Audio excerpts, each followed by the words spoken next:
Hey, my heathens. Oh, excuse me. J4D3 here.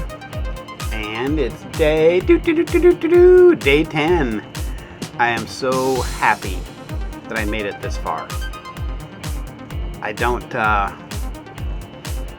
do well on these challenges like Inktober. I think I've completed Inktober like 3 times, all 30 days, or 31 days. And I've gotten to like day 4 on almost all my other challenges. So, anyways, this is a celebration of making day 10. I decided to do a picture of a robot comic book character from a comic I wrote a long time ago called The Medusa Flux. And it was kind of like my heavy metal type story. You know, heavy metal, the old sci-fi sequential art publication.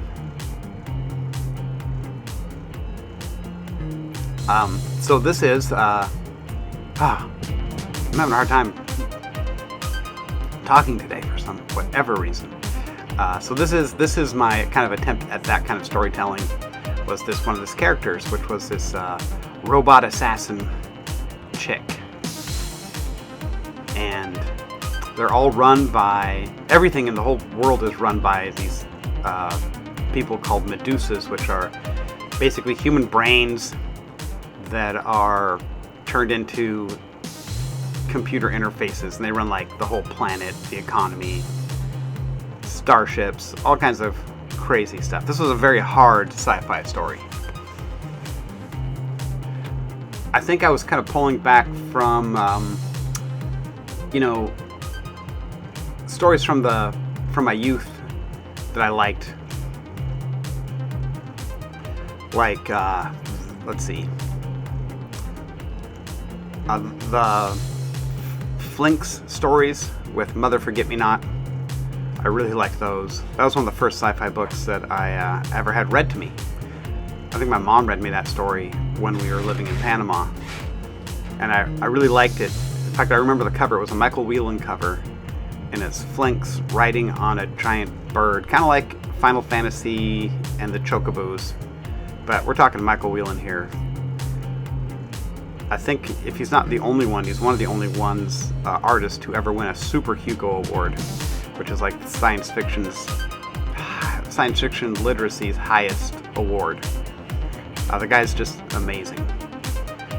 I don't know how many books he had. I have his older book, Wonderworks, and it's just, the guy is, I don't know, it's like if Leonardo da Vinci did science fiction illustrations in a modern era. He did a whole bunch of like the early Michael Moorcock, Elric book covers. He did all the really iconic Anne McCaffrey book covers for her Dragon Rider series. If you've ever seen any of those, they're just amazing. And he does everything in oil paint, so it's like really old school. But I digress. That's that was kind of like an inspiration, heavy metal and that era of storytelling and painting for this comic book that I wrote. And I've, of course, don't come nearly close to the talent of these supermasters. But I think I embody the feeling of that era with this character and this illustration type.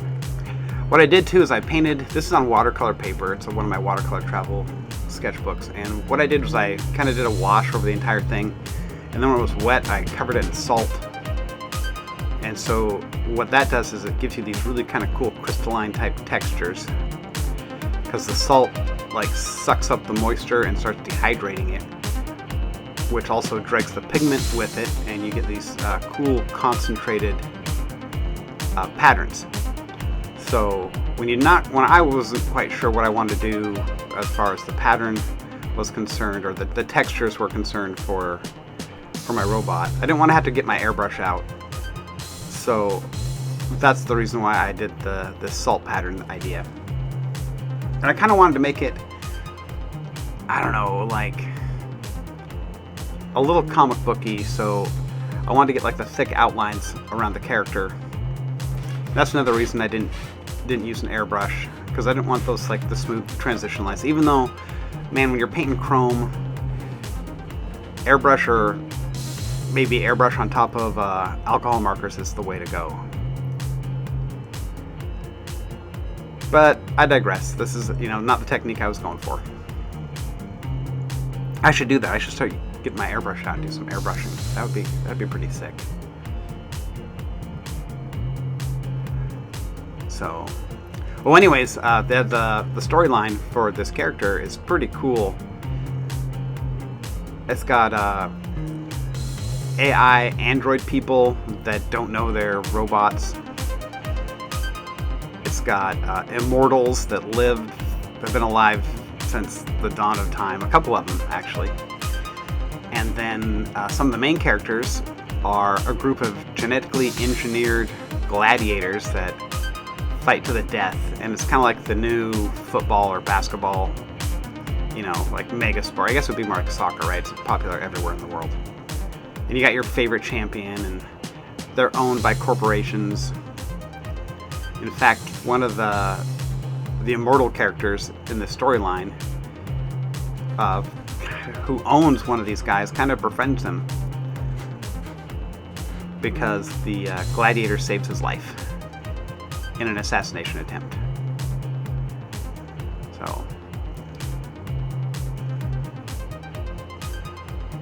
I kind of really like all the cool cybernetic wires and tubes coming into the character too. But I wasn't really satisfied on the amount of detail that I put into this. So I started doing my favorite cheaty thing, which was adding what I call visual static and interest. So that's why I did like the red splatters across it. It's not supposed to be blood, really. It's more just like static information to help pretty much show movement in the piece. So that's the reason why I did that. And I think it works pretty good. I think it looks pretty cool, actually.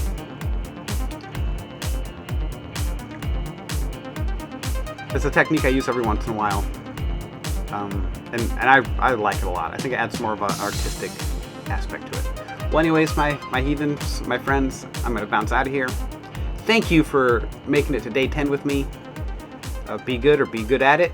And I will talk to you guys later.